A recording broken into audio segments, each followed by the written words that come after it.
வணக்கம். வணக்கம். இப்போ நீங்கள் தட்டில் பார்க்குறது என்னன்னு உங்களுக்கே தெரியும், நான் சொல்ல தேவையில்லை. நம்ம ஜங்க் ஃபுட் அப்படின்னு சொல்கிறோம் இல்லையா, பீஸா, பர்கர் இதெல்லாமே வீட்டிலையே செஞ்சிடலாம். நீங்கள் கடைக்கு போனீங்கன்னா அதில் அந்த அந்த சாண்ட்விச்சில், அந்த பர்கர் சாண்ட்விச்சில் சிட்ரிக் ஆசிடு, அதுக்கப்புறம் அஜினோமோட்டோ, சோடியம் பைகார்பனேட், அதாவது சோடா உப்பு, என்னெல்லாமோ கெமிக்கல் ஆட் பண்ணி தான் உங்களுக்கு கொடுக்குறாங்க. அதை சாப்பிட்டுட்டு நீங்கள் ரொம்ப பிரமாதம், நல்லா டேஸ்ட்டாக இருக்குதுன்னு சொல்லிடுவீங்க, அப்படி தானே?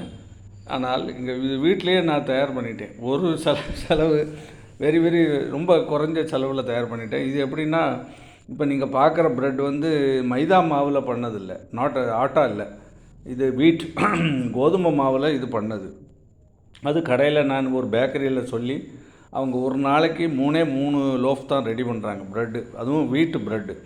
அப்போ அதில் ஒரு ப்ரெட்டு வாங்கிக்கிட்டேன். ஜஸ்ட் இட் காஸ்ட் 40 ருபீஸ், அதுக்கு விலை 40 ரூபா தான். அதுக்கப்புறம் அந்த அமுல் பட்டர், வெண்ணெய் அமுல் பட்டர் வாங்கி அது ஒரு சின்ன பாக்கெட் வச்சுருக்கேன். இப்போ ப்ரெட்டு டோஸ்டர் மிஷின் வச்சுருக்கேன்.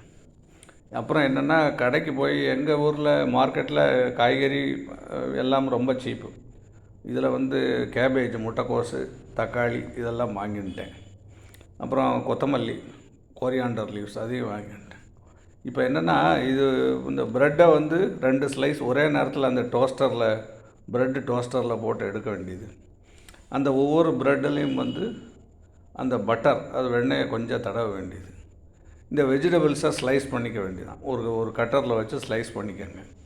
ஸ்லைஸ் பண்ணி அந்த 2 ப்ரெட்டு லோஃபுக்கு 2 ப்ரெட் ஸ்லைஸ்க்கு நடுவில் அதை வெஜிடபிள்ஸை கட் பண்ணதை வச்சுக்கோங்க. இதில் கேப்சிகம் வச்சுக்கலாம். இன்றைக்கி போனேன் கேப்சிகம் கிடைக்கல, நாளைக்கு இது கேப்சிகமும் வச்சுக்க வேண்டியதான். அது மேலே நம்ம சாஸ், விருப்பப்பட்ட சாஸ். இதை நீங்கள் கடையில் போய் கேட்டிங்கன்னா ஒரு பர்கர் 70 ரூபா 100 ரூபான்னு பில்லு போடுவாங்க.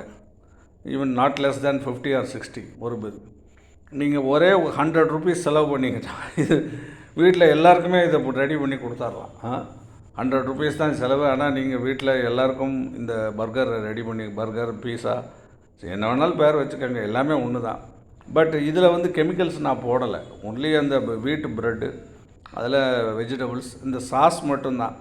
அதில் வழக்கம் போல் ப்ரிசர்வேட்டிவ்ஸ் போட்டிருப்பாங்க. நான் எதுவும் அஜினோமோட்டோ அல்லது சோடியம் பைகார்பனேட், சோடா உப்பு, இது சமையல் உப்பும்பாங்க, சோடா உப்பு, அது எதுவுமே ஆட் பண்ணாமல் இது ஓரளவுக்கு கெமிக்கல்ஸ் இல்லாத, ஓரளவுக்கு இல்லாமல் பண்ணியிருக்கேன். இதை நீங்கள் வீட்டிலையே செஞ்சு பார்க்கலாம். வெரி குறைச்ச சீப்பு தான். கடையில் போய் KFC, அது என்னது மெக்டொனால்டு, KFC அப்படி என்னெல்லாமோ பேரில் விற்றுக்கிட்டு இருக்காங்க. இந்த பர்கர், பீஸா இதெல்லாம் நம்ம வீட்டிலே ரெடி பண்ணலாம். அதுக்காக தான் நான் இதை கொண்டு வந்தேன். நன்றி, வணக்கம்.